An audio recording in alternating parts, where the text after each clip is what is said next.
আচ্ছা, আমরা এই ভিডিওতে দেখার চেষ্টা করব সেকেন্ড পেপার কেমিস্ট্রি চ্যাপ্টার 2 মানে জৈব যৌগ। ঠিক আছে, তো তোমরা অনেকবার বলছিলে যে ভাই এটার উপর একটা ভিডিও দেওয়ার, ইনশাআল্লাহ এই কারণেই এই ভিডিওটা দেওয়া। ঠিক আছে, তো এটা পুরোটা একটা ভিডিওতে কমপ্লিট করতে গেলে প্রচুর তাড়াহুড়া করা লাগবে, তো তাড়াহুড়া না করার জন্য আমি চেষ্টা করব দুইটা ভিডিও দেওয়ার। ঠিক আছে, প্রথম পার্টে আমরা বিক্রিয়া বাদের যতটুকু আছে ওই পার্টটুকু কভার করব, আর সেকেন্ড পার্টে আমরা বিক্রিয়াগুলোর ইম্পর্টেন্ট যে বিক্রিয়াগুলো আছে ওগুলো দেখবো, বা ফেমাস যে বিক্রিয়াগুলো পরীক্ষা আসে ওগুলো দেখার চেষ্টা করবো। ঠিক আছে, তো প্রথমত আমি তোমাকে কিন্তু সবকিছুই মোটামুটি একটা মানে ছোটখাটো একটা রিভাইজ টাইপের ভিডিও দিতেছি আর কি, মানে তোমার পুরো চ্যাপ্টারটা একবার রিভাইজ হয়ে যাবে এবং কোন জিনিসগুলোতে ইম্পর্টেন্স দেওয়া লাগবে ওই জিনিসগুলো আমি তোমাকে খুব ভালো করে দেখাই দেওয়ার চেষ্টা করবো ইনশাআল্লাহ। ঠিক আছে, একদম শুরুতেই আমরা যদি চ্যাপ্টারটা শুরু করি, কি আছে জৈব যৌগের শ্রেণী বিভাগ। ওকে, আচ্ছা, এর আগে আমরা একটু জৈব যৌগ নিয়ে কথা বলি। জৈব যৌগ মানে কি?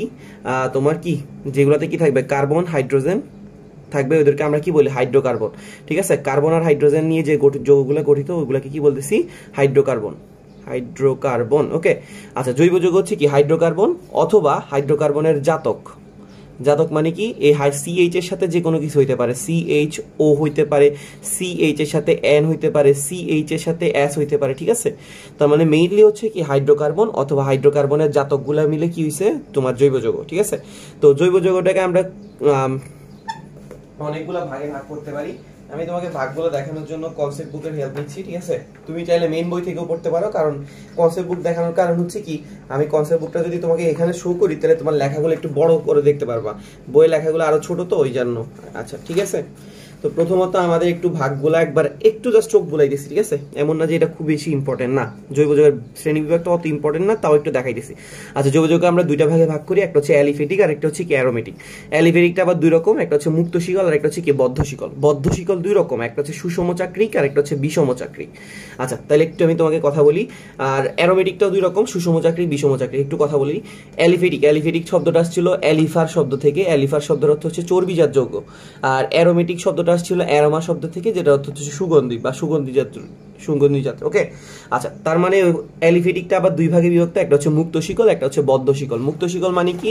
মুক্ত শিকল মানে হচ্ছে যেই যৌগে প্রান্তীয় কার্বনগুলা একত্রে থাকবে না। যদি প্রান্তীয় কার্বনগুলো কানেক্টেড না থাকে তাহলে আমরা এটাকে বলবো কি মুক্ত শিকল। আর যদি প্রান্তীয় কার্বনগুলো কি থাকে, কানেক্টেড থাকে, তাহলে এটাকে আমরা কি বলবো, বদ্ধ শিকল। ঠিক আছে, তাহলে সোজা হিসাব, মুক্ত শিকল হচ্ছে কি প্রান্তীয় কার্বনগুলো ডিরেক্টলি কোনো রকম ভাবে কানেক্টেড থাকবে না, কিন্তু যদি সবগুলো প্রান্তীয় কার্বন কানেক্টেড থাকে তাহলে এটাকে আমরা কি বলতেছি, বদ্ধ শিকল।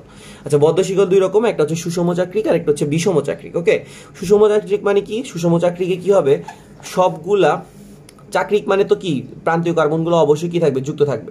তো যদি সবগুলা নিজেরা কার্বন দিয়ে যুক্ত থাকে তাহলে ওটাকে আমরা বলতেছি সুষম।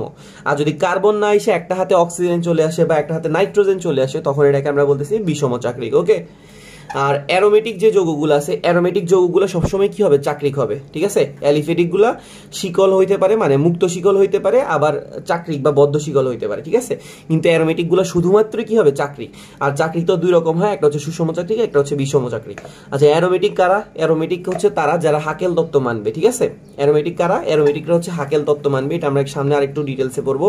অ্যারোমেটিকরা কি করবে, হাকেল তত্ত্ব মানবে। হাকেল তত্ত্বটা কি ছিল, যাদের 4n+2 সংখ্যক সঞ্চারণশীল পাই ইলেকট্রন থাকবে তাদেরকে আমরা কি বলি, অ্যারোমেটিক। ওকে, আচ্ছা, ওগুলো নিয়ে পরে কথা বলবো। আচ্ছা, মুক্ত শিকলকে আমরা দুই রকমে ভাগ করতে পারি, একটা হচ্ছে কি সরল শিকল আর একটা হচ্ছে শাখা শিকল। ঠিক আছে, একটা সরল শিকল আর একটা হচ্ছে কি শাখা শিকল। সরল শিকল কি, তোমার যদি কোনো রকম শাখা না থাকে তাহলে এটা কি সরল শিকল। শাখা শিকলে অবশ্যই শাখা থাকবে। আর সরল শিকল বা শাখা শিকল এদেরকে আমরা দুই ভাগে ভাগ করতে পারি, একটা হচ্ছে সম্পৃক্ত, একটা হচ্ছে অসম্পৃক্ত।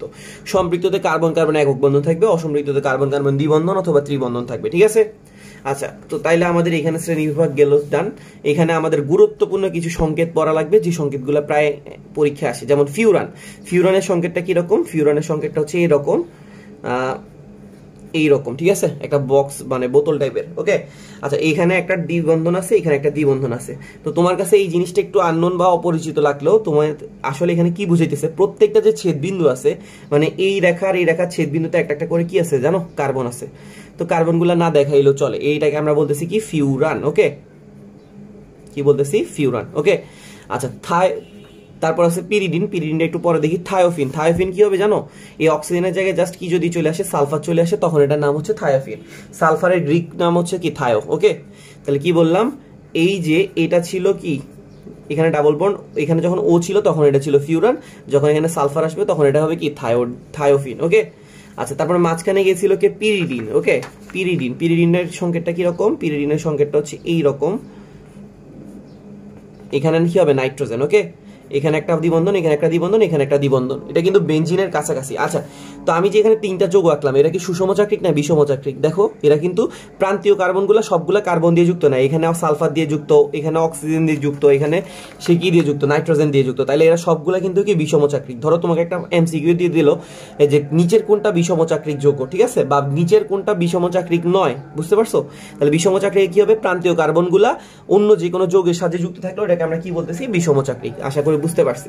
আচ্ছা, তারপর হচ্ছে বেনজিন। বেনজিনের সংকেত আমাদের সবচেয়ে ফেমাস, এটাকে আমরা দুই ভাবে প্রকাশ করি, একটা হচ্ছে এভাবে এভাবে এভাবে দিয়ে, অথবা ভিতরে একটা গোল্লা দিয়েও কিন্তু কি করে আমরা প্রকাশ করি। ওকে, আচ্ছা বেনজিনের পর কি আছে? টলুইন। টলুইনটা হচ্ছে কি বেনজিনের একটা হাতে যদি CH3 থাকে ওটাকে আমরা কি বলি? টলুইন। টলুইনের পর হচ্ছে কি জাইলিন। জাইলিন হচ্ছে কি যদি দুইটা হাতে CH3 থাকে তাহলে আমরা এটাকে কি বলি? জাইলিন। ওকে, আচ্ছা তারপর হচ্ছে ন্যাপথালিন। ন্যাপথালিন হচ্ছে পাশাপাশি দুইটা বেনজিন যদি যুক্ত হয় তাকে আমরা কি বলি? ন্যাপথালিন। ন্যাপথালিন কি পাশাপাশি যদি দুইটা বেনজিন যুক্ত থাকে এটাকে আমরা কি বলি? ন্যাপথালিন। আচ্ছা, তারপর হচ্ছে সাইক্লোহেক্সেন। সাইক্লোহেক্সেন হচ্ছে কি বেনজিন থেকে গোল্লাটা তুলে দিলে ওইটাকে আমরা কি বলি? সাইক্লোহেক্সেন। আচ্ছা, সাইক্লোহেক্সেন এখানে সি, এখানে সি, এখানে সি, এখানে সি, এখানে সি, এখানে সি, ঠিক আছে। সাইক্লোহেক্সেন হচ্ছে কি যদি আমরা কি করি? বেনজিনের ভিতরের গোল্লাটা তুলে দিই। তাহলে আমি যদি সাইক্লোহেক্সেনের আণবিক সংকেত কি জিজ্ঞেস করি তাহলে তুমি কি বলতে পারবা? দেখো এই কার্বনের কয়টা হাত? এখানে একটা হাত, এখানে একটা হাত, বাকি দুইটা হাতে কি আছে বলতো? হাইড্রোজেন। এগুলো কিন্তু আমরা শো করি না, এগুলো শো না করলেও বোঝা যায়। এখানেও কি দুইটা হাইড্রোজেন, এখানেও দুইটা হাইড্রোজেন, এখানেও দুইটা হাইড্রোজেন, এখানেও দুইটা হাইড্রোজেন, এখানেও দুইটা হাইড্রোজেন। তার মানে আলটিমেটলি এই যৌগটার আণবিক সংকেত হচ্ছে C6H12। বুঝছো? কার্বন কয়টা? 6টা, হাইড্রোজেন কয়টা? 12টা। আর বেনজিনের সংকেতটা ছিল C6H6, ঠিক আছে। ওকে, আণবিক সংকেতগুলো লিখলাম। আচ্ছা, তারপর সাইক্লোহেক্সেন গেল, আর এখানে একটা জিনিস বাদ গেছে, কিছু জিনিস বাদ গেছে একটু। গ্যামাক্সিন। গ্যামাক্সিনের সংকেতটা হচ্ছে সবচেয়ে ইম্পর্টেন্ট, গ্যামাক্সিন। ওকে, গ্যামাক্সিনের আণবিক সংকেত হচ্ছে C6H6Cl6। C6H6Cl6 এটা দেখতে কি রকম? এটা জাস্ট কি করব, এখানে একটা ক্লোরিন দিব, এখানে একটা ক্লোরিন দিব, এখানে একটা ক্লোরিন দিব, এখানে একটা ক্লোরিন দিব, এখানে একটা ক্লোরিন দিব, ঠিক আছে। এটাকে আমরা কি বলতেছি? C6H6Cl6। কেমনে? এখানে দেখো কার্বন কয়টা আছে? সবগুলা বিন্দুতে কি আছে? কার্বন আছে। কয়টা কার্বন? 6টা কার্বন। ক্লোরিন কয়টা আছে? 6টা, ঠিক আছে। আর একটা কার্বনের 3টা হাত গেছে, বাকি অবশিষ্ট হাতে কি আছে? হাইড্রোজেন। তাহলে C6H6Cl6। বুঝছো? আশা করি বুঝছি। আচ্ছা, এরপরে এখানে আরেকটা লেখা আছে টলেন বিকারক। টলেন বিকারকের সংজ্ঞাটা পরে লাগতো, তো এখানে মনে আসছে যেহেতু এখানে লিখছি। টলেন বিকারকের সংজ্ঞা হচ্ছে ডাইঅ্যামিন সিলভার হাইড্রোক্সাইডকে কি বলে? টলেন বিকারক, ঠিক আছে। ডাইঅ্যামিন সিলভার হাইড্রোক্সাইডকে আমরা কি বলি? টলেন বিকারক বলি, ঠিক আছে। তো আশা করি আমরা বুঝতে পারছি। ওকে, দেন আমরা প্রসিড করি, কেমন? আচ্ছা, এরপরে কি লাগবে হচ্ছে কোনটা অ্যারোমেটিক কোনটা অ্যারোমেটিক নয়, তোমাকে কিন্তু পরীক্ষায় যাচাই করতে দিবে, ঠিক আছে। তো আমরা অ্যারোমেটিকের সঙ্গে বলছিলাম কি যারা হাকেল তত্ত্ব মানবে। হাকেল তত্ত্ব কারা মানে? যাদের 4n+2 সংখ্যক কি আছে? সঞ্চারণশীল পাই ইলেকট্রন আছে, তাকে কি আমরা কি বলবো? অ্যারোমেটিক বলবো। ওকে, যেমন আমরা বেনজিনের কথা যদি বলি, বেনজিন কিন্তু একটা অ্যারোমেটিক যৌগ। বেনজিন কি যৌগ? অ্যারোমেটিক যৌগ, ঠিক আছে। বেনজিনের কয়টা পাই ইলেকট্রন আছে? একটু গুনি দেখো তো, এখানে কয়টা আছে? এই পাইগুলো হচ্ছে পাই ইলেকট্রন। পাই বন্ধন তো আমরা সবাই চিনি, এই যে যেখানে একক বন্ধন থাকবে ওইটা হচ্ছে সিগমা, যেখানে পাই বন্ধন থাকবে, সরি যেখানে দুইটা বন্ধন থাকবে সেখানে একটা সিগমা একটা পাই, যেখানে ট্রিপল বন্ড থাকবে সেখানে একটা সিগমা দুইটা পাই। ওকে, ক্লিয়ার? তাহলে এখানে ডাবল বন্ড আছে, তাহলে একটা হচ্ছে কি পাই বন্ধন, এখানে ডাবল বন্ড আছে, এখানে একটা পাই বন্ধন, এখানে ডাবল বন্ড, এখানে একটা পাই বন্ধন। আর একটা পাই বন্ধনে কয়টা ইলেকট্রন থাকে? দুইটা, তাহলে 2 2 2 কয়টা আসতেছে? 6টা, ঠিক আছে। তাহলে 4n+2 সংখ্যক আসে কিনা আসে না দেখো তো। 4n+2, n এর মান যদি আমরা এক চিন্তা করি 4 × 1+2, তাহলে কি দাঁড়ায়? 4 × 1+2 দ্যাট মিন্স হচ্ছে 6। দেখছো মিলছে? তার মানে 4n+2 এর সাথে মিললেই ওইটা হচ্ছে কি? অ্যারোমেটিক। ওকে, আচ্ছা যদি এরকম হইতো, এটা যদি এরকম বেনজিন না হয়ে এখানে জাস্ট দুইটা দাগ হইতো, তাহলে কি এটা অ্যারোমেটিক হইতো? না, এটা কখনোই অ্যারোমেটিক হইতো না, কারণ তাদের সঞ্চারণশীল পাই ইলেকট্রন হচ্ছে কত? 4। তুমি n এর মান যতই বসাও কখনো 4n+2 এর মান 4 পাবা না, তার মানে এটা কি নয়? অ্যারোমেটিক নয়। অ্যারোমেটিক হইতে হলে কি হইতে হবে? 4n+2 সংখ্যক পাই ইলেকট্রন থাকতে হবে, ঠিক আছে। তো তোমাকে যে কোনো একটা যৌগ দিয়ে যদি বলে পরীক্ষায় যে এটা কি অ্যারোমেটিক কি না অ্যারোমেটিক না, তুমি চেক করে দেখো, তাহলে তুমি কি করবা? পারবা? আশা করি পারবো। আমরা যদি একটু ন্যাপথালিনের গঠনটা কি, ন্যাপথালিন কি অ্যারোমেটিক কি না অ্যারোমেটিক না, এটা একটু যদি চেক করতে যাই তাহলে কিরকম জিনিসটা দাঁড়াচ্ছে। দেখো অ্যারোমেটিকের এখানে একটা পাই বন্ধন আছে, এখানে একটা পাই বন্ধন আছে, এখানে একটা পাই বন্ধন আছে, ঠিক আছে, এখানে একটা পাই বন্ধন, এখানে একটা পাই বন্ধন। তাহলে এবার দেখো অ্যারোমেটিকের টোটাল পাই বন্ধন হচ্ছে কয়টা? 5টা। পাই ইলেকট্রন কয়টা? 10টা। এবার দেখো এটা কি 4n+2 এর মধ্যে n এর মান বসাইলে কি আসে নাকি? আসে না। n এর মান যদি আমরা 2 চিন্তা করি, 4 দুগুণে 2 যোগ 4 দুগুণে 2 কত? 8, 8 যোগ 2 কত আসতেছে? 10, ঠিক আছে, তাহলে মিলতেছে, তার মানে ন্যাপথালিন কিন্তু কি যৌগ? একটা অ্যারোমেটিক যৌগ। ওকে, আচ্ছা আশা করি বুঝতে পারছি। তারপর আমাদের কি পড়া লাগবে? নামকরণ, সমানতা প্লাস কার্যকরীমূলক। কার্যকরীমূলকগুলো আগে পড়া লাগবে। এখানে আমরা কিছু কার্যকরীমূলক সবগুলো একটু লেখার চেষ্টা করছি, মানে দেখার চেষ্টা করব। এখানে প্রথমত কি আছে? অ্যালকেন। অ্যালকেনের কার্যকরীমূলক আমরা সবাই জানি কার্বন কার্বন কি একক বন্ধন। ওকে, আচ্ছা অ্যালকিন কার্বন কার্বন দ্বিবন্ধন, অ্যালকেন কার্বন কার্বন ত্রিবন্ধন। অ্যালকোহল হচ্ছে কি? OH। এখানে আর দ্বারা কি বোঝাচ্ছে? আর দ্বারা বোঝাচ্ছে হচ্ছে অ্যালকাইল মূলক। কি বোঝায় আর দ্বারা? অ্যালকাইল মূলক, ঠিক আছে। মানে অ্যালকেন থেকে যখন তুমি একটা হাইড্রোজেনকে বাদ দিয়ে দিবা তখন তাকে বলবা অ্যালকাইল। অ্যালকাইল মানে কি? Alkane minus hydrogen. ওকে, আচ্ছা তারপর primary alcohol, tertiary alcohol, secondary alcohol, tertiary alcohol, এগুলা তো তুমি বুঝবা যে যদি একটা অ্যালকাইল মূলক যুক্ত থাকে ওইটাকে বলতেছে প্রাইমারি অ্যালকোহল। অ্যালকোহলের সংকেত হচ্ছে কি? মানে কার্যকরী মূলকটা হচ্ছে কি? OH। ওকে, আচ্ছা ওইটার সাথে যদি একটা অ্যালকাইল মূলক থাকে তাহলে এটা হচ্ছে প্রাইমারি, 2টা থাকলে সেকেন্ডারি, 3টা থাকলে টারশিয়ারি। ওকে, আচ্ছা এবার হচ্ছে কি? হ্যালো অ্যালকেন বা হ্যালোজেনো অ্যালকেন, যেটাকে আমরা বলি অ্যালকাইল হ্যালাইড, ঠিক আছে। এখানে একটা হ্যালোজেন মূলক থাকলে ওইটাকে আমরা বলতেছি কি? Alkyl halide. আচ্ছা অ্যালডিহাইড, অ্যালডিহাইডের মূলকটা হচ্ছে CHO, ঠিক আছে, অ্যালডিহাইডের মূলকটা হচ্ছে CHO। আর কিটোন, কিটোনের মূলকটা হচ্ছে CO। দেখো দুইটাতে কিন্তু CO আছে, CHO তেও CO আছে, কিটোনেও কি আছে? CO আছে। তো এই দুইটাকে একত্রে বলে হচ্ছে কার্বনিল মূলক। অ্যালডিহাইড আর কিটোন দোনোটাকে একত্রে কি বলে? কার্বনিল মূলক। যদি তোমাকে জিজ্ঞেস করে নিচের কোনটা কার্বনিল মূলক নয়, ধরো অ্যালডিহাইড দিল, কিটোন দিল, আর ধরো অ্যালকেন দিল, তাহলে তুমি বলো যে অ্যালকেনটা কার্বনিল মূলক নয়। আবার অ্যাসিডের মধ্যেও কিন্তু, অ্যাসিডের মধ্যে কি আছে? দেখো কার্বনিল মূলক আছে না, অ্যাসিডে কিন্তু কি নাই? কার্বনিল মূলক নাই। খেয়াল করবা কার্বনিল মূলক হচ্ছে কি? C+O, এটাকে আমরা বলি কি? কার্বনিল মূলক। আচ্ছা তারপরে এখানে দেখো RCOOH, এটা হচ্ছে জৈব অ্যাসিড বা কার্বক্সিলিক অ্যাসিড যেটা। আর ইথারের সংকেত হচ্ছে ROR, মানে অক্সিজেনের দুই পাশে যদি দুইটা কি থাকে? অ্যালকাইল মূলক থাকে, তাকে আমরা কি বলি? ইথার। এরপর হচ্ছে অ্যালকাইল অ্যামিন, এই NH2টা হচ্ছে অ্যামিনো মূলক, তার সাথে একটা অ্যালকাইল থাকলে এটাকে আমরা অ্যালকাইল অ্যামিন বলি। আর এরপর হচ্ছে অ্যালকাইল অ্যামাইড, CONH2, এটাকে আমরা বলি হচ্ছে কি? অ্যালকাইল, CONH2টাকে আমরা বলি হচ্ছে অ্যামাইড, আর তার সাথে আছে কি? অ্যালকাইল। আচ্ছা তারপর হচ্ছে অ্যাসিড হ্যালাইড, ঠিক আছে, এই COX, এটাকে আমরা বলি হচ্ছে অ্যাসিড হ্যালাইড মূলক। ওকে, আচ্ছা অ্যাস্টার, অ্যাস্টার হচ্ছে COOR। ওকে, তারপরে অ্যাসিড অ্যানহাইড্রাইড, অ্যাসিড অ্যানহাইড্রাইড হচ্ছে C+O। ওকে, এটাকে আমরা কি বলি? Acid anhydride. আর alkyl cyanide, C+N। Sulphonic acid তো আমরা সবাই চিনি, SO3H, নাইট্রোযোগ NO2, ঠিক আছে। তো এইগুলো তোমার একটু ভালো করে খেয়াল করতে হবে, কার্যকরী মূলকগুলো একটু ভালো করে চেনা লাগবে, কারণ তোমাকে পরীক্ষা জিজ্ঞেস করতে পারে যে অ্যালডিহাইডের কার্যকরী মূলক কোনটা, তখন তোমাকে বলতে হবে CHO। আর এটার গাঠনিক সংকেতটাও একটু ভালো করে খেয়াল করতে হবে, ঠিক আছে। এটা হচ্ছে সাধারণ সংকেত, এটা হচ্ছে গাঠনিক সংকেত, আর এটা হচ্ছে নাম। আচ্ছা ঠিক আছে, আশা করি বুঝতে পারছি। এখন তোমার কার্যকরী মূলক পড়ার পরে তোমার কি পড়তে হবে? অবশ্যই একটা MCQ পাবো নামকরণ থেকে, ঠিক আছে। নামকরণ থেকে একটা MCQ প্রায় সময় আসে, আমরা একটু নামকরণটা একটু দেখার চেষ্টা করি, ঠিক আছে। নামকরণ তো বিশাল একটা জিনিস, এটা কখনোই শেষ করা সম্ভব না, তো আমরা শর্টে বলার চেষ্টা করবো যতটুকু পারি। তো প্রথমত নামকরণের ক্ষেত্রে তোমাকে কি করতে হবে? কিছু জিনিস আছে যেগুলোকে আমরা প্রায়োরিটি দিব। প্রায়োরিটি দেওয়ার ক্ষেত্রে লিস্টটা হচ্ছে এইটা, ঠিক আছে। কার্যকরী মূলকগুলা, অনেকগুলো যদি কার্যকরী মূলক একটাতে থাকে তখন আমাদের কোনটাকে মেইন ধরা লাগবে ওইটার জন্য একটা সিরিজ দেওয়া আছে, কার্যকরী মূলকের অগ্রাধিকার কম। দেখো সবচেয়ে উপরে কি আছে? কার্বক্সিলিক অ্যাসিড, তারপরে কি আছে? সালফোনিক অ্যাসিড, তারপরে আছে অ্যাসিড হ্যালাইড, ঠিক আছে। সিরিয়ালে কিন্তু নিচের দিকে পাওয়ার কমতেছে, ঠিক আছে।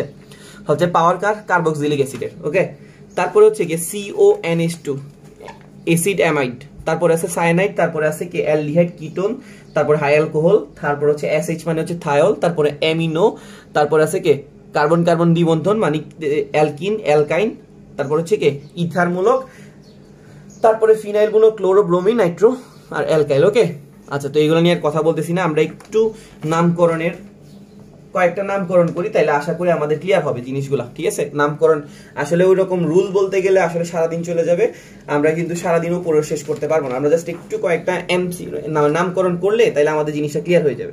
যেমন এখানে আমরা কনসেপ্ট বুক যেহেতু ওপেন আছে, আমরা কনসেপ্ট বুক থেকে কয়েকটা নামকরণ করার চেষ্টা করতেছি। এক নম্বরে কি দেওয়া আছে দেখো, এক নম্বরে আছে CH3 bond CH bond NH2 bond COOH। ওকে, তো নামকরণ করার ক্ষেত্রে প্রথমত একদম ফার্স্টে নোটিস করব কি সবচেয়ে বেশি কার্বন আছে যেই শিকলে তাকে মেইন শিকল ধরা। সবচেয়ে বেশি কার্বন আছে যেই শিকল বরাবর বা যেই লাইন বরাবর তোমার সবচেয়ে বেশি কার্বন থাকবে, তোমাকে ওইটাকে কি করতে হবে, প্রধান শিকল ধরতে হবে।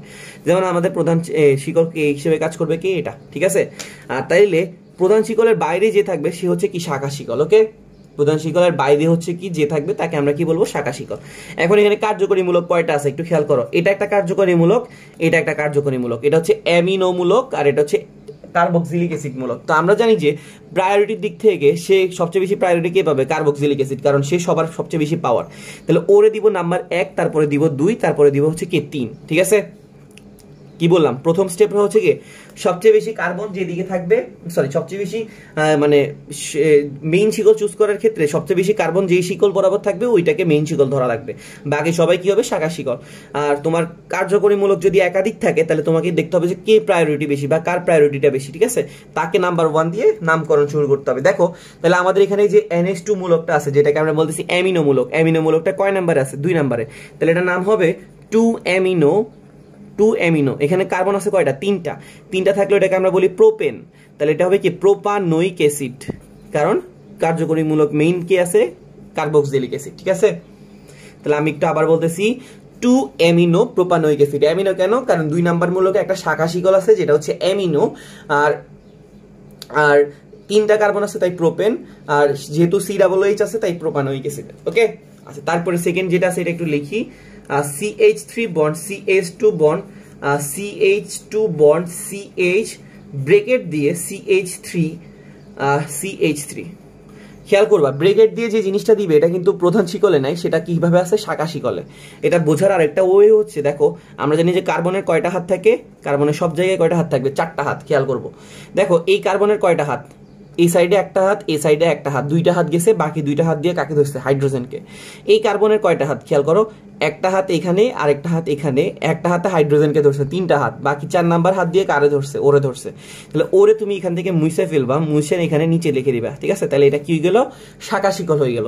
তো তোমাকে এবার প্রথমে কি করতে হবে, প্রধান শিকল চুজ করতে হবে। প্রধান শিকল চুজ করার সিস্টেম কি, বেশি সংখ্যক কার্বন যেই শিকলে আছে ওইটাকে তোমার প্রধান শিকল ধরা। তাহলে এটা হচ্ছে প্রধান শিকল আর এটা হচ্ছে কি, শাখা শিকল। এখন আমি নাম্বারিং করব কোন দিক থেকে, ঠিক আছে, নাম্বারিং কি এই দিক থেকে করবো নাকি এই দিক থেকে করবো নাকি যে কোনো এক দিক থেকে করবো। খেয়াল করতে হবে যে দিক থেকে শাখা শিকল কাছে ওই দিক থেকে নাম্বারিং করব। যে দিক থেকে শাখা শিকলটা কাছে, যেমন এটা হচ্ছে শাখা শিকল, যে দিক থেকে কাছে, কোন দিক থেকে কাছে, এক দিক থেকে, তাহলে 1 2 3 4 5। তাহলে এখানে দেখো 2 নম্বরে একটা শাখা শিকল আছে, এই শাখা শিকলটার নাম কি বলতো, CH3। এটার নাম কি, আমি তোমাকে একটু আগে বলছিলাম যে অ্যালকাইল বলে একটা ওয়ার্ড আছে। অ্যালকাইল মানে হচ্ছে কি, অ্যালকেন থেকে একটা হাইড্রোজেনকে বাদ দেওয়া। অ্যালকেন মানে কি, অ্যালকাইল মানে হচ্ছে অ্যালকেন থেকে একটা হাইড্রোজেনকে বাদ দিয়ে দেওয়া। তো এখন ওইটাকে আমরা বলি অ্যালকাইল। তো এটা কোথা থেকে আসছে, এটা আসছে মিথেন থেকে। যখন আমরা একটা হাইড্রোজেনকে বাদ দিছি তখন সেটা হয়ে গেছে CH3, তার মানে এটার নাম হচ্ছে মিথাইল।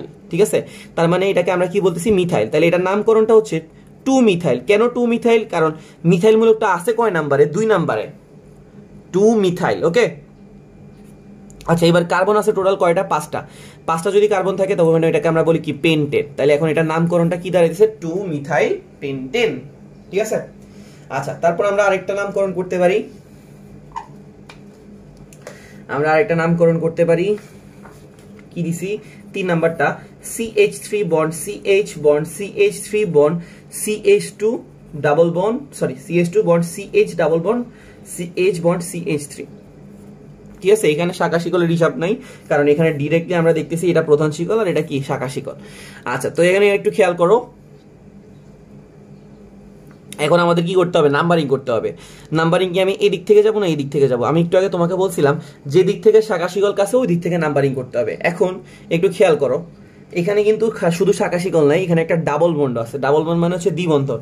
তো প্রায়োরিটি লিস্টে কিন্তু অ্যালকাইল মূলকের অনেক আগেই কি আছে, দ্বিবন্ধন আছে। দ্বিবন্ধনের অবস্থানটা প্রায়োরিটি লিস্টে কি, সব মানে অ্যালকাইল মূলকের উপরে। তার মানে দ্বিবন্ধনটা যে দিক থেকে আছে আমরা কি করব, ওই দিক থেকে নাম্বারিং করব। তাহলে 1 2 3 4 5 6। ঠিক আছে, আর নামকরণ করার সিস্টেমটা কি, প্রথমে তোমাকে কয় নাম্বারের শাখা শিকল আছে ওইটা বলা লাগবে। তাহলে এটা হচ্ছে কি 5 মিথাইল, কি হবে 5 মিথাইল। ওকে, আচ্ছা এবার হচ্ছে কি, এটা কয় কার্বনের যৌগ, 6 কার্বনের যৌগ। 6 কার্বনের যৌগ আর কি আছে, দ্বিবন্ধন আছে। দ্বিবন্ধন থাকলে ওইটাকে আমরা কিন্তু অ্যালকেন বলি না, ওইটাকে আমরা কি বলি, অ্যালকিন বলি। ঠিক আছে, যদি দ্বিবন্ধন থাকে ওটাকে আমরা অ্যালকিন বলি, ত্রিবন্ধন থাকলে এটাকে আমরা অ্যালকাইন বলি। যেহেতু এটা এখানে দ্বিবন্ধন আছে তাহলে এটা হবে কি অ্যালকিন, 6টা কার্বন আছে তাহলে হেক্স, তাহলে এখন এটা হবে কি হেক্সিন, এটা কি হবে হেক্সিন। তো হেক্সিন আমি এটাকে পুরোপুরি এটা নাম হেক্সিন বলবো না, হেক্স বলার পরে আমি একটা থামবো, হেক্স বলে আমি থেমে যাব। এখন এখানে যে দ্বিবন্ধনটা আছে, দ্বিবন্ধনটা কয় নাম্বারে আছে? 2 নাম্বারে আছে। আমার তো ওকে বুঝাইতে হবে যে দ্বিবন্ধনটা কয় নাম্বারে আছে, 2 নাম্বারে। তো আমি হেক্স বলে থেমে 2 বলে তারপরে ইন বলবো। ব্যাপারটা কি বুঝছো? আমি 5 মিথাইল কেন দিলাম? কারণ 5 নাম্বারে একটা শাখা শিকল আছে, ঠিক আছে, 6টা কার্বন আছে তাই আমরা হেক্স দিলাম। এরপরে যেহেতু 2 নাম্বারে একটা দ্বিবন্ধন আছে তাই হেক্স 2 ইন দিলাম। বুঝছি? আশা করি বুঝছি। আচ্ছা 4 নম্বরে আমরা আরেকটা করি, CH3 CHOH CHO। ওকে, এখন প্রধান শিকল কোনটাকে নিতে হবে? সবচেয়ে বেশি কার্বন আছে যেটা, ওইটা। আর এখানে দেখো কার্যকরী মূলক 2টা আছে, একটা হচ্ছে অ্যালডিহাইড আর একটা হচ্ছে অ্যালকোহল। তো এখন কে প্রায়োরিটি লিস্টে উপরে আছে? অবশ্যই দেখতেছি আমরা অ্যালডিহাইডটা অ্যালকোহলের উপরে। তার মানে যেই দিক থেকে অ্যালডিহাইডটা কাছে ওইটাকে আমরা নাম্বারিং করব। তার মানে অ্যালকোহল এখন কিন্তু কি শাখা শিকল, অ্যালকোহল এখন কি হিসেবে কাজ করবে? শাখা শিকল। একটু খেয়াল করে দেখো, অ্যালকোহল যখন শাখা হিসেবে কাজ করে তখন তার নাম একটা, আর যখন মেইন শিকল হিসেবে কাজ করে তখন তার নাম একটা। দেখো এইটা হচ্ছে মেইন শিকল হিসেবে যখন কাজ করবে তখন, আর এটা হচ্ছে শাখা শিকল হিসেবে যখন কাজ করবে তখন। মেইন শিকল হিসেবে যখন OH কাজ করে তখন এটা অ্যালকোহলই থাকে, কিন্তু যখন শাখা শিকল হিসেবে ওই কাজ করে তখন সেটার নাম হচ্ছে হাইড্রোক্সি। তাইলে 2 নাম্বার একটা কি আছে? হাইড্রোক্সি মূলক আছে। তাইলে আমি ওকে ফোন দিয়ে বলে দিলাম যে 2 হাইড্রোক্সি, ঠিক আছে, বা ওকে আমি বুঝাই দিলাম 2 হাইড্রোক্সি। 2 হাইড্রোক্সি মানে 2 নাম্বারে একটা হাইড্রোক্সি মূলক আছে। এখানে এবার টোটাল কয় কার্বন আছে? 3 কার্বন। 3 কার্বন থাকলে এটাকে আমরা বলি প্রোপেন। যেহেতু এখানে অ্যালডিহাইড আছে, অ্যালডিহাইডের নামকরণের শেষে কি উচ্চারণ করা লাগে? এল। যেহেতু এটা নামের শেষে এল উচ্চারণ করা লাগবে তাই আমাকে এখানে কি দেওয়া লাগবে? প্রোপানেল। কি দেওয়া লাগবে? প্রোপানেল। ওকে, আশা করি বুঝতে পারছি। 2 নম্বরে একটা শাখা শিকল ছিল যেটা হচ্ছে OH, OH এর শাখা শিকলের নাম হচ্ছে হাইড্রোক্সি। টোটাল কার্বন আছে 3টা, তাই প্রোপানেল। ওকে, আচ্ছা আশা করি আমরা মোটামুটি একটা আইডিয়া পাইছি বা একটু মনে আসছে, যাদের একদমই নামকরণটা ভুলে গেছিলাম। আশা করি আমাদের মনে আসছে, আমরা এটা নিয়ে টাইম নষ্ট করতেছি না। আমরা দেন পরের টপিকে যাচ্ছি, কি সমানতা। ঠিক আছে, সমানতা তো বিশাল একটা টপিক, নিজে একটা বিশাল টপিক। আমরা সমানতার সবকিছু শেষ করা সম্ভব না। আমার একটা খুব সুন্দর করে বোঝানো একটা সমানতার ভিডিও আছে, আমি এই ভিডিওটার লিঙ্কটা অবশ্যই ডেসক্রিপশনে এবং কমেন্টে দোনো জায়গায় দিয়ে দেওয়ার চেষ্টা করব। ঠিক আছে, তাইলে আমার একটা জিনিস কমে যাবে। ঠিক আছে, সমানতা আমি জাস্ট একটু থ্রো দিয়ে যাচ্ছি, ওই ভিডিওটা দেখলে তোমার একদম যত রকমের সমানতা আছে একদম সব জীবনের জন্য ক্লিয়ার হয়ে যাবে। ঠিক আছে, আচ্ছা সমানতার টোটাল 2 প্রকার, একটা হচ্ছে গাঠনিক আর একটা হচ্ছে স্টেরিও। স্টেরিওটা হচ্ছে 3 ডাইমেনশনাল, ওকে, আর গাঠনিকটা হচ্ছে 2 ডাইমেনশনাল। মানে 2 ডাইমেনশনাল তো আমরা সবাই চিনি, মানে কি এক্স আর ওয়াই। 3 ডাইমেনশনালে এক্স ওয়াই কি থাকবে? জেড থাকবে। আচ্ছা গাঠনিকটাকে আমরা কিভাবে ভাগ করি? 5টা ভাগে ভাগ করছি। একটা হচ্ছে শিকল, একটা অবস্থান, একটা হচ্ছে কার্যকরীমূলক সমানতা, একটা হচ্ছে মেটামারিজম আর একটা হচ্ছে কি টটোমারিজম। ঠিক আছে, শিকল নিয়ে আমি মানে ওই ভিডিওতে সব রকমের কথাই বলছি, আমি এখানে একটু ছোট ছোট করে বলে দিচ্ছি। শিকল সমানতাটা হচ্ছে কি তোমার প্রধান শিকলে কার্বন সংখ্যার পার্থক্যের কারণে যে সমানতা সৃষ্টি হবে তাকে আমরা কি বলতেছি? শিকল সমানতা। আচ্ছা সমানতার মানেটা কি? সমানতার মানে হচ্ছে আণবিক সংকেত সেম বাট গাঠনিক ভিন্ন হলে তাকে কি বলে? সমানতা। ঠিক আছে, সমানতার সংখ্যা হচ্ছে কি আণবিক সংকেত সেম বাট গাঠনিক সংকেত ভিন্ন, তাকে কি বলে? সমানতা। শিকল সমানতা কি? প্রধান শিকলে কার্বন সংখ্যার পার্থক্যের কারণে যে সমানতা হবে তাকে আমরা কি বলবো? শিকল সমানতা। আচ্ছা এরপরে হচ্ছে কি? এরপরে হচ্ছে তোমার কই 2 নাম্বারটা কি করছে? 2 নাম্বারটা শিকলের পরে কই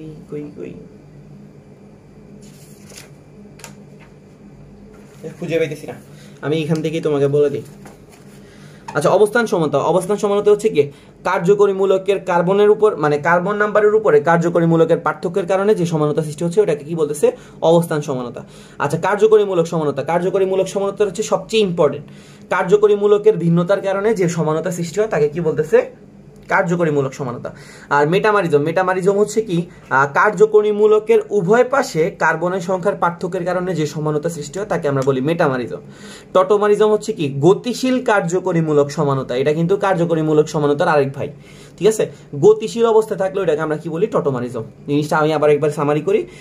শিকলটা হচ্ছে কি প্রধান শিকলে কার্বন সংখ্যার পার্থক্যের কারণে যে সমানতা সৃষ্টি হয় তাকে আমরা বলি শিকল সমানতা। অবস্থান সমানতা, কার্যকরী মূলকের কার্বন সংখ্যার ভিন্ন ভিন্ন কার্বন সংখ্যায় অবস্থানের ভিন্নতার কারণে যে সমানতা সৃষ্টি হবে তাকে আমরা কি বলতেছি? অবস্থান সমানতা। কার্যকরী মূলক যদি নিজেই ডিফারেন্ট হয়ে যায় বা নিজেই ভিন্ন হয়ে যায় তখন এটাকে আমরা বলি কার্যকরী মূলক সমানতা। আর কার্যকরী মূলকের উভয় পাশে যদি কার্বন সংখ্যার পার্থক্য হয় তখন এটাকে আমরা বলি মেটাবলিজম। আর এটা কিন্তু এটার গতিশীল অবস্থা, ঠিক আছে? স্টেরিও সমানতা 3 রকম, একটা হচ্ছে জ্যামিতিক, একটা হচ্ছে আলোক, আর একটা হচ্ছে কনফরমেশনাল। এটা আমরা কখনোই ইউজ করি না, আমরা মেইনলি বলি জ্যামিতিক সমানতা, আর একটা হচ্ছে কি আলোক সমানতা। ওকে, জ্যামিতিক সমানতা মানে কি? Cis trans. জ্যামিতিক সমানতা সোজা হিসেব কি? Cis trans. ওকে, এই যে আমরা জ্যামিতিক সমানতা দেখি, এইখানে আসলাম। জ্যামিতিক সমানতা শুধুমাত্র কিসের ক্ষেত্রে কাজ করবে? দ্বিবন্ধন অথবা চাকরিক। কিসে কিসে কাজ করবে? দ্বিবন্ধন অথবা চাকরিকের ক্ষেত্রে। যেমন এই যে কার্বন কার্বন দ্বিবন্ধন আছে, ঠিক আছে? কার্বন কার্বন দ্বিবন্ধন থাকা অবস্থায় যদি এক জাতীয় যৌগগুলা মানে এখানে এই কার্বনে একটা এ যুক্ত, এই কার্বনে একটা এ যুক্ত, তারা যদি একই পাশে থাকে তখন এটাকে আমরা বলবো সিস। তারা যদি বিপরীত পাশে থাকে তখন এটাকে আমরা বলবো কি? ট্রান্স। ওকে, আমি এখানে একটু তোমাকে মনে বড় করে দেখাইলে খুব ইজি হয়। যেমন এটা হচ্ছে কি? কার্বন কার্বন দ্বিবন্ধন। বলছি কি এই সমানতার শুধুমাত্র কিসের ক্ষেত্রে কাজ করবে? এই সমানতা শুধুমাত্র দ্বিবন্ধন অথবা চাকরিকের ক্ষেত্রে কাজ করবে, জ্যামিতিক সমানতা। ওকে, তো আমি বললাম যে এক জাতীয় মূলকগুলো যদি একই দিকে থাকে তখন এটাকে আমরা বলবো হচ্ছে কি? সিস। আর যদি এক জাতীয় মূলকগুলো বিপরীত দিকে থাকে তখন এটাকে আমরা কি বলবো? ট্রান্স। উদাহরণ হিসেবে যদি আমরা নেই, যেমন C double bond C bond H bond CL bond CL, এটা হচ্ছে কি? সিস। ওকে, আর যদি হাইড্রোজেনটা এখানে না থেকে এখানে থাকে, ক্লোরিনটা এখানে চলে আসে, তখন এটাকে আমরা কি বলবো? ট্রান্স। খেয়াল করবো। ওকে, আচ্ছা, তারপরে হচ্ছে কি? আলোক সমানতা। আলোক সমানতা হচ্ছে কি? কখন হবে? যখন কাইরাল কার্বন থাকবে, ঠিক আছে? কি থাকবে? Chiral carbon. আলোক সমানতা থাকতে হলে কি থাকা লাগবে? Chiral carbon. এখন কাইরাল কার্বন জিনিসটা কি? যেই কার্বনের 4টা হাতে 4টা ভিন্ন মূলক যুক্ত থাকে তাকে আমরা কি বলি? Chiral carbon. ঠিক আছে? যে কার্বনের 4টা হাতে 4টা ভিন্ন মূলক যুক্ত থাকে তাকে আমরা বলি কাইরাল কার্বন। ঠিক আছে? এই কাইরাল কার্বনকে বোঝানোর জন্য আমরা এটা কি দিয়ে প্রকাশ করলাম? স্টার। ওকে, কাইরাল কার্বন একটা কি থাকবে? স্টার থাকবে। আচ্ছা, কাইরাল কার্বন কি করবে? আলোকে কোন সময় ডান দিকে ঘুরে দিবে, কোন সময় বাম দিকে ঘুরে দিবে। যদি ডান দিকে ঘুরে দিবে তখন এটাকে বলে ডি সমাণু, যখন বাম দিকে ঘুরে দিবে তখন এটাকে আমরা বলি এল সমাণু। ঠিক আছে? তো অনেক রকমের সমাণু আছে, ডি টার্টারিক অ্যাসিড, এল টার্টারিক অ্যাসিড। যেমন এই যে তোমাকে এখানে এমসিকিউটা প্রায় সময় পাবা, ডি ল্যাকটিক অ্যাসিড, এটা আলোকে কয় ডিগ্রি ঘুরায়? প্লাস 2.24 ডিগ্রি, মানে ডান দিকে ঘুরাইতেছে তাই প্লাস। আর এল ল্যাকটিক অ্যাসিডটা বাম দিকে ঘুরাইতেছে মাইনাস 2.24। ওকে, আচ্ছা, কোনটা ডান দিকে ঘুরে কোনটা বাম দিকে ঘুরে এটা কেমনে বুঝবো? তুমি এখানে দেখো সি ডাবল ওএইচ, এখানে আছে OH, এখানে আছে CH3, এখানে আছে H। খেয়াল করে দেখো সি ডাবল OH, এটা যদি আণবিক ভর বের করো, কার্বনের 12, অক্সিজেনের 16, 16 32, 44 আর 1 কত? 45। ঠিক আছে? এটা হচ্ছে আণবিক ভর হচ্ছে কত? 45। OH এর আণবিক ভর হচ্ছে কত? 17। হাইড্রোজেনের আণবিক ভর হচ্ছে কত? 1। তো 45-এর ডান দিকটা ভারী নাকি বাম দিকটা ভারী? দেখতেছি ডান দিকটা ভারী, তাই সে আলোটাকে ডান দিকে ঘুরে দিবে। ঠিক আছে? আর OH-টা যখন বামে চলে আসবে তখন এটা হয়ে যাবে কি? এল ল্যাকটিক অ্যাসিড। সোজা হিসাব। ঠিক আছে? ডান দিক ভারী হলে ডান দিক ঘুরাবে, বাম দিক ভারী হলে বাম দিকটা ঘুরাবে। ওকে, আচ্ছা, তারপর আরেকটা জিনিস আছে মেসো। মেসো যৌগ হচ্ছে কি? তোমার যদি একটা যৌগের উপরের পাট আর নিচের পাট হুবহু সেম হয়েছে তখন এটাকে আমরা কি বলি? মেসো সমাণু। ঠিক আছে? তো মেইনলি হচ্ছে তোমার ওই যে 2 ডাইমেনশনাল যে সমাণুগুলো আছে ওইখান থেকে বেশি পরীক্ষা আসে। ওকে, আচ্ছা, তারপরে হচ্ছে কি? তারপরে হচ্ছে ফ্রি রেডিকেল, কার্বোক্যাটায়ন, কার্বোঅ্যানায়ন, এদের স্থায়িত্ব, সক্রিয়তা, ইলেকট্রোফাইল, নিউক্লিওফাইল। ওকে, এই জিনিসগুলো একটু ভালো করে দেখা লাগবে। ফ্রি রেডিকেল হচ্ছে কি? এটা কোথা থেকে আসছে? এটা হচ্ছে তোমার বন্ধনের বিভাজন থেকে। কি থেকে? বন্ধনের বিভাজন মানে কি বলতো? ভাঙাটা হচ্ছে দুই রকম হইতে পারে, একটা হচ্ছে সুষম আর একটা হচ্ছে বিষম। সুষম যখন হবে তখন এখান থেকে কি তৈরি হবে? Free radical. ঠিক আছে? সুষম যখন হবে তখন এখান থেকে কি তৈরি হবে? Free radical. আর বিষম যখন হবে তখন এখান থেকে তৈরি হতে পারে কার্বোক্যাটায়ন অথবা কার্বোঅ্যানায়ন। ওকে, কি বলছি বুঝছো? বন্ধনের যখন ভাঙবে তখন এটা ভাঙার এটা কি হইতে পারে? সুষম হইতে পারে, বিষম হইতে পারে। সুষম হইলে তখন এটা তৈরি করবে ফ্রি রেডিকেল, বিষম হইলে এটা থেকে কি তৈরি হবে? কার্বোক্যাটায়ন অথবা কার্বোঅ্যানায়ন। ওকে, আচ্ছা, তো তোমার এখানে খুব ভালো করে এমসিকিউর জন্য স্থায়িত্ব আর সক্রিয়তাটা জানা লাগবে। সুষম বিভাজনের মাধ্যমে যে ফ্রি রেডিকেলটা তৈরি হলো এটার স্থায়িত্বের ক্রম ওটা হচ্ছে কত? 3 ডিগ্রি, 2 ডিগ্রি, 1 ডিগ্রি। 3 ডিগ্রির স্থায়িত্বটা বেশি 2 ডিগ্রির স্থায়িত্ব থেকে, আবার 2 ডিগ্রিটা কোত্থেকে বেশি 1 ডিগ্রি থেকে বেশি, ঠিক আছে। আচ্ছা, এবার যদি আমরা কার্বোক্যাটায়নের স্থায়িত্ব পড়তে যাই, কার্বোক্যাটায়নের স্থায়িত্ব সেম 3 ডিগ্রি 2 ডিগ্রি 1 ডিগ্রি। আর কার্বোঅ্যানায়নের স্থায়িত্বটা হচ্ছে উল্টা, 1 ডিগ্রি 2 ডিগ্রি 3 ডিগ্রি। ওকে, কি বললাম বুঝি? কি বললাম? স্থায়িত্বের ক্রমটা কেমনে বের করব? ফ্রি রেডিক্যালের স্থায়িত্বটা হচ্ছে কত? 3 2 1। কার্বোক্যাটায়নও 3 2 1 আর কার্বোঅ্যানায়ন হচ্ছে কি 1 2 3। আচ্ছা, স্থায়িত্বের পরে আমাদের আবার সক্রিয়তা পড়া লাগবে। সক্রিয়তা হচ্ছে স্থায়িত্বের উল্টা। সক্রিয়তাটা হচ্ছে কি স্থায়িত্বের উল্টা। যেমন এখানে ফ্রি রেডিক্যালের ক্ষেত্রে স্থায়িত্ব ছিল 3 2 1, তাহলে সক্রিয়তা হবে কি 1 2 3। ওকে, কার্বোক্যাটায়নের ক্ষেত্রে স্থায়িত্ব ছিল 3 2 1, এটা হবে কত? 1 2 3। এটা হবে কি 3 2 1। বুঝছো?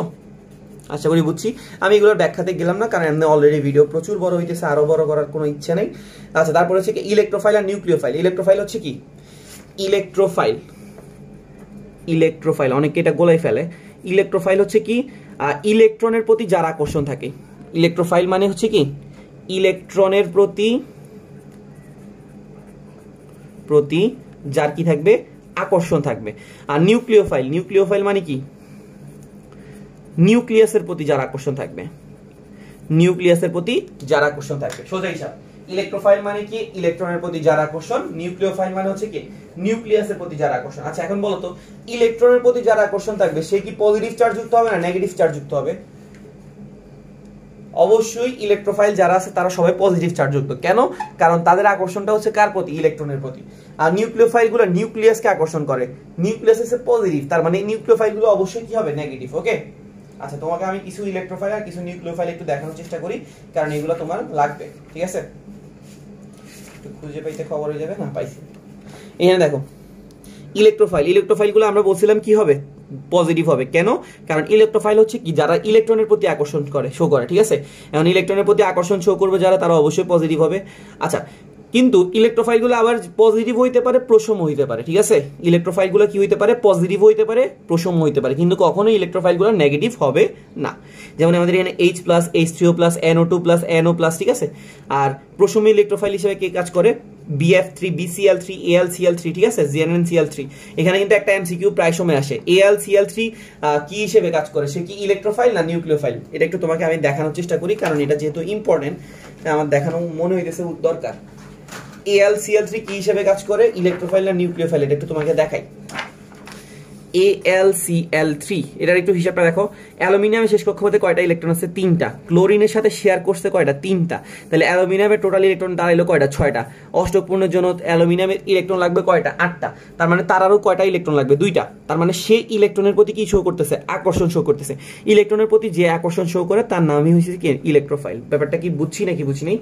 আশা করি বুঝছি। ওকে, ইলেকট্রোফাইল মানে হচ্ছে যারা ইলেকট্রনের প্রতি আকর্ষণ শো করবে। এখন ইলেকট্রনের প্রতি আকর্ষণ শো করবে যারা, তারা হচ্ছে পজিটিভ চার্জযুক্ত অথবা নিরপেক্ষ। ওকে, আচ্ছা, নিউক্লিওফাইল হচ্ছে নিউক্লিয়াসের প্রতি আকর্ষণ যারা দিবে, তারা নিউক্লিয়াসের প্রতি আকর্ষণ দিলে তারা অবশ্যই নেগেটিভ চার্জ যুক্ত হবে অথবা প্রশম হবে। ওকে, তো এখানে আমরা যদি উদাহরণ হিসেবে নেই NH3, এটা কিন্তু একটা কি? নিউক্লিওফাইল।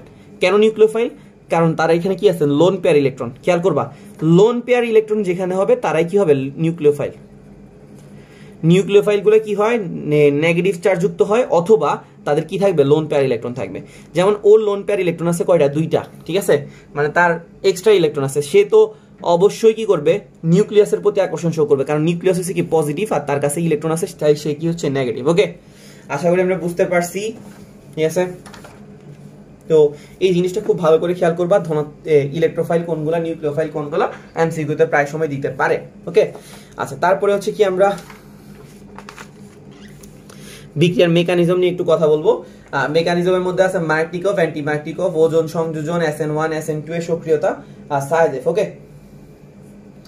আল্লাহ, এগুলো তো বলতে বলতে শেষ হয়ে যাবে, অনেক সময় যাবে। আর প্রথমটা হচ্ছে কি? মার্কটিকভ হচ্ছে কি? সংযোজন বিক্রিয়ার একটা পদ্ধতি, ঠিক আছে? সংযোজন বিক্রিয়া কি হয়? দুইজন মিলে যদি একজন তৈরি করে, তখন এটাকে আমরা কি বলি? সংযোজন, ঠিক আছে? সংযোজন মানে কি? দুইজন মিলে যদি একজন তৈরি করে, এটাকে আমরা বলি সংযোজন। যেমন আমাদের এখানে মার্কটিকভের একটা উদাহরণ যদি আমরা দেই, CH3 CH double bond CH2, এখানে হলো কি? আমি ধরো কি তৈরি করতেছি? HCl এর সাথে বিক্রিয়া করালাম, তখন এখানে কি হবে? তখন এখানে আমরা উৎপাদে একটা যৌগ পাবো। এখন উৎপাদে যে যৌগটা তৈরি হবে ওই যৌগটা আসলে কি তৈরি হবে, ঠিক আছে? এটার জন্য কি আসছিল, বিজ্ঞানী মার্কনিকভ বলছিল যে তেলা মাথায় তেল দেওয়া, সোজা হিসাব, তেলা মাথায় তেল দেবো মানে কি যার কাছে বেশি আছে তার কাছে বেশিটা যাবে। যেমন এখানে HCl যখন বিক্রিয়া করবে, যে বিক্রিয়া করতে যাবে, H ভাঙি যাবে, Cl ভাঙি যাবে, ঠিক আছে? Hটা আলাদা হয়ে গেল, Clটা আলাদা হয়ে গেল। এখন এখানে দ্বিবন্ধন আছে কয়টা, একটা। এই দ্বিবন্ধনটা যদি ভাঙে যায় তাহলে অর্ধেক হাত ওর কাছে, অর্ধেক হাত কার কাছে, ওর কাছে। এখন প্রশ্ন হলো এইটা কি ওর কাছে যাবে নাকি ওর কাছে যাবে? তো তোমাকে বললাম যে তেলা মাথায় তেল দেওয়া, মানে মার্কনিকভ নীতিটাই হচ্ছিল কি তেলা মাথায় তেল দেওয়া, যেখানে হাইড্রোজেন বেশি ওইখানে হাইড্রোজেনটা যে যুক্ত হবে। তো এইখানে কার্বনের কাছে হাইড্রোজেন ছিল দুইটা, সেখানে একটা হাইড্রোজেন গিয়ে যুক্ত হয়েছে, আর একটা ক্লোরিন এখানে কোথায় যুক্ত হয়েছে, এখানে, ঠিক আছে?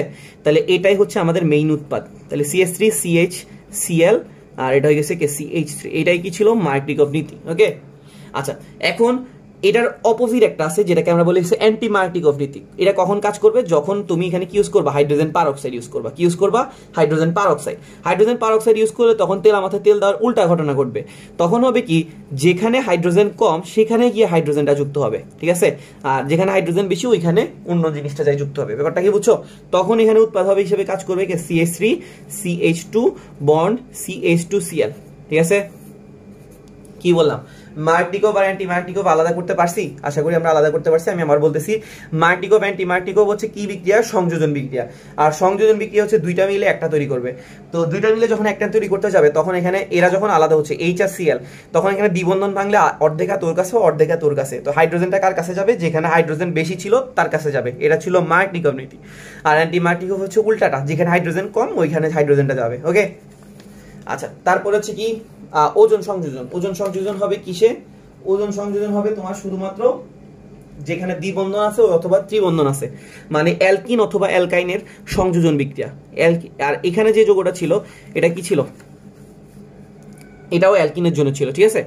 তাহলে অ্যালকিন অথবা অ্যালকাইনের সাথে কি করবো, আমরা ওজনের বিক্রিয়া করাবো। যেমন আমরা যদি উদাহরণ হিসেবে নেই CH3 CH double bond CH2, ওকে, এটাই নিলাম।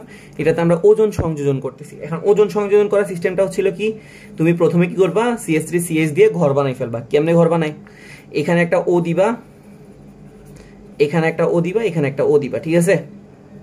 সোজা সিস্টেম।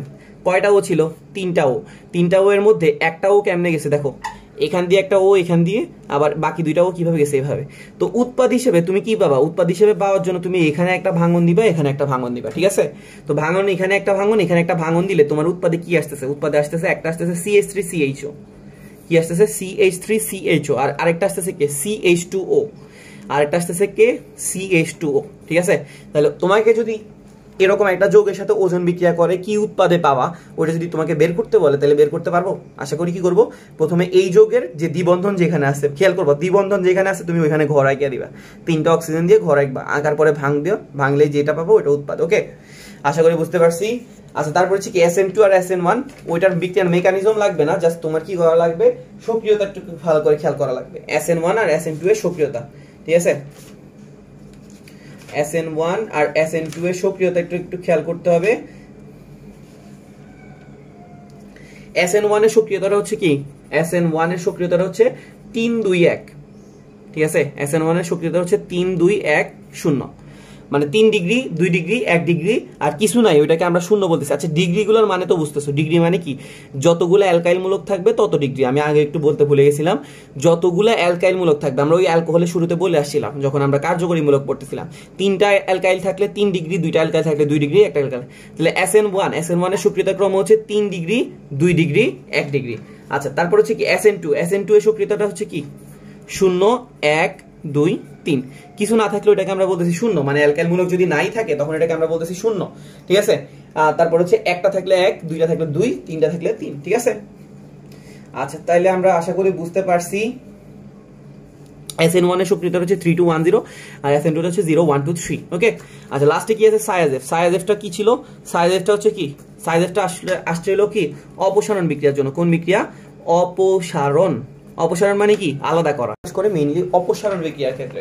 কোন বিক্রিয়ার ক্ষেত্রে কাজ করে, অপসারণ বিক্রিয়ার ক্ষেত্রে। যেমন আমরা উদাহরণ হিসেবে যদি একটা বিক্রিয়া লিখি, যেমন CH3 CHBr double bond CH2 bond CH3, ওকে, এখানে CH হবে। একটু খেয়াল করো, এটার সাথে যদি আমি KOH কে অ্যালকোহলিক মাধ্যমে রাখি তখন এখান থেকে কি হবে, অপসারণ বিক্রিয়া হবে। ঠিক আছে, তো অপসারণ বিক্রিয়া মেইনলি এখান থেকে কি মানে ব্রোমিনটা কি হয়ে যাবে, সরে যাবে। তো ব্রোমিনটা যদি সরে, ব্রোমিনটা পটাশিয়ামের সাথে বিক্রিয়া করে কি তৈরি করবে, পটাশিয়াম ব্রোমাইড। ঠিক আছে, আর বাকি যে হাইড্রোক্সিলটা সে কিন্তু কি করবে, সে একটা হাইড্রোজেনের সাথে মিলে কি তৈরি করবে, পানি। এখন প্রশ্ন হলো হাইড্রোজেনটা যে অপসারণ হবে, এই হাইড্রোজেনটা কি এই কার্বন থেকে অপসারণ হবে নাকি এই কার্বন থেকে অপসারণ হবে, এটা নিয়ে একটা নীতি লিখছিল বিজ্ঞানী সায়াজেফ। ঠিক আছে, তো উনি বলছিল যে কি, যেই কার্বনে হাইড্রোজেন সংখ্যা কম ওইখান থেকে কি হবে, মেইনলি হাইড্রোজেনটা অপসারণ হবে। কি বললাম, যেই কার্বনে হাইড্রোজেন সংখ্যা কম মেইনলি ওইখান থেকে কি হবে, হাইড্রোজেনটা অপসারণ হবে। তো একটু খেয়াল করে দেখো, এইখানে কি আছে, হাইড্রোজেনটা কম আছে, আর মানে এই কার্বনে হাইড্রোজেন আছে একটা, আর এই কার্বনে হাইড্রোজেন আছে কয়টা, তিনটা। তাই অপসারণটা মেইনলি হবে কোথা থেকে, এই কার্বন থেকে। তো তখন এখান থেকে একটা হাত চলে গেছে, এখান থেকে একটা হাত চলে গেছে, আলটিমেটলি এখানে ট্রিপল বন্ড হয়ে যাবে। তাহলে এখানে আমরা কি পাইতেছি, CH3CH triple bond, C bond CH3। ঠিক আছে, এটাই ছিল সায়াজেফ নীতি। তো সায়াজেফ নীতিটা কি ছিল আমি আবার একটু বলি। এটা হচ্ছে অপসারণ বিক্রিয়া। অপসারণ বিক্রিয়া তো বুঝি যে একটা থেকে যখন দুইটা পাবো, বা দুইটা দেখো দুইটা ছিল, দুইটা থেকে আমরা তিনটা উৎপাদ পাইছি, মানে ভাঙা সংযোজনের উল্টা বিক্রিয়াটা হচ্ছে কি, অপসারণ বিক্রিয়া। তো এখানে একটা দেওয়া ছিল, এটার সাথে KOH বিক্রিয়া করলো অ্যালকোহলিক মাধ্যমে, তখন এখানে অপসারণ বিক্রিয়া হয়েছে। তো অপসারণ বিক্রিয়া এখানে ব্রোমিন মূলকটা পটাশিয়ামের সাথে পটাশিয়াম ব্রোমাইড তৈরি করছে, হাইড্রোক্সিলটা পানি তৈরি করবে, হাইড্রোজেন নিবে। হাইড্রোজেনটা এই কার্বন থেকে নেওয়া যেত, এই কার্বন থেকে নেওয়া যেত, কিন্তু নিচে হয়েছে এই কার্বন থেকে, যেখানে কম আছে কম থেকে কি করবে, নিবে, মানে দুর্বল থেকেই নিয়ে নিবে। ঠিক আছে, আচ্ছা এরপর হচ্ছে কি, বেনজিন চক্রের প্রতিস্থাপক। প্রতিস্থাপক হিসেবে কি কি আছে, অর্থ আছে, মেটা আছে, প্যারা আছে। ঠিক আছে, এই নির্দেশকগুলা থেকে একটা MCQ প্রায় সময় পাবা। ঠিক আছে, বেনজিন চক্রে অর্থ নির্দেশক কোনটা, প্যারা নির্দেশক কোনটা, মেটা নির্দেশক কোনটা, কোনটা বেনজিন চক্রের স্থায়িত্ব বাড়ায়, কোনটা বেনজিন চক্রের স্থায়িত্ব কমায়। ঠিক আছে, এগুলো অবশ্যই ভালো করে দেখা লাগবে। আমি তোমাকে একটু বই থেকে দেখানোর চেষ্টা করি, কারণ বইয়ে সবগুলো দেওয়া আছে। ঠিক আছে, এই যে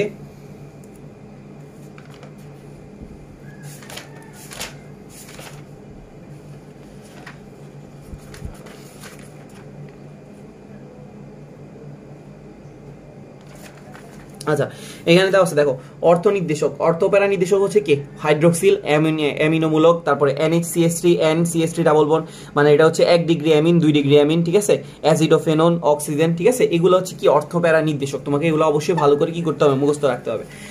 অর্থ প্যারা নির্দেশক। আর মেটা নির্দেশক হচ্ছে কোনগুলা, মেটা নির্দেশক হচ্ছে নাইট্রোটাই বেশি MCQতে থাকে। এই যে দেখো, নাইট্রো, অ্যালডিহাইড, তারপরে COOH COOR SO3H সায়ানাইড। ঠিক আছে, তো তোমাকে যদি প্রশ্ন জিজ্ঞেস করে যে নাইট্রো কোন নির্দেশক, অবশ্যই মেটা নির্দেশক। ঠিক আছে, আরেকটা জিনিস জিজ্ঞেস করে কোনটা বেনজিন চক্রের স্থায়িত্ব বাড়ায়, কোনটা বেনজিন চক্রের স্থায়িত্ব কমায়। খেয়াল করবা, মেটা নির্দেশকগুলো হচ্ছে বেনজিন চক্রের কি করবে, বেনজিন চক্রের স্থায়িত্বটা কি করবে, কমাবে। কেন, কারণ তারা বেনজিন চক্র থেকে ইলেকট্রনগুলো কি করবে, টান দিবে। ঠিক আছে, স্থায়িত্বটা কি করে, কমায়। আর অর্থপ্যারা নির্দেশকগুলো বেনজিন চক্রের স্থায়িত্ব কি করে, বাড়ায়। ওকে, তো তোমাকে যদি জিজ্ঞেস করে অ্যামিনোমূলকটা বেনজিন চক্রের স্থায়িত্ব বাড়াবে নাকি কমাবে, অবশ্যই অ্যামিনোমূলকটা কি করবে, বেনজিন চক্রে স্থায়িত্ব বাড়াবে, কারণ এগুলো কি করবে, বেনজিন চক্রে ইলেকট্রন সাপ্লাই দিয়ে। দেখো এগুলোর প্রত্যেকের কি আছে, লোন পেয়ার ইলেকট্রন আছে।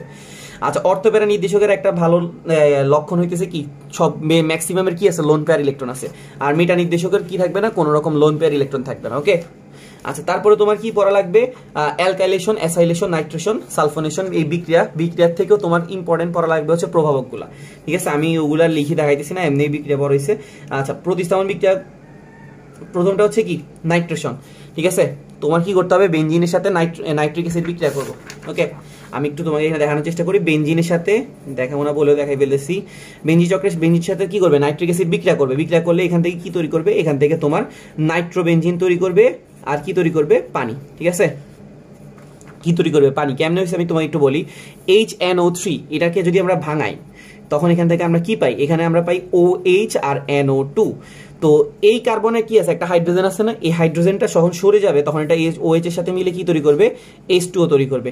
আর ওই যে হাতটা খালি হয়েছে ওই হাতে কি বসবে, NO2 বসবে। তাহলে এখানে কি তৈরি করছে, নাইট্রোবেনজিন। এটাকে বলতেছে নাইট্রেশন। কিন্তু একটু খেয়াল করো, এই নাইট্রেশনটা কিন্তু নর্মালি হয় না, এখানে আমার কি করা লাগবে, H2SO4।